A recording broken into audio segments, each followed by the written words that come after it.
Moram reči, da so se zgodili pač zaradi teh okoliščin stvari, ki nam otežujejo delovanje. In tukaj je na primer Mestna občina Ljubljana in Ministrstvo za kulturo so stopili skupaj in prišli nam na pomoč, postavili oder na muzejski ploščadi, na katerem pač lahko izvajamo naše programe, se pravi, jih izvajamo zunaj, niso omejeni na 50 ljudi, tako kot na primer v notranjih prostorih, tukaj lahko si dovolimo več gledalcev.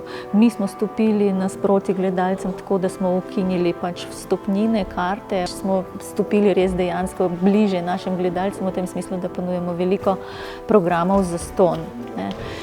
In na primer tukaj ta delavnica, ki zdaj dogaja, hoje po žogi, balansiranja na žogi, smo tudi odprli za udeležence, za mlade profesionalci, oziroma ki se želijo tega znanja priučiti. Poskušamo se podpirati en drugega in to je pač dobra plat tej situaciji.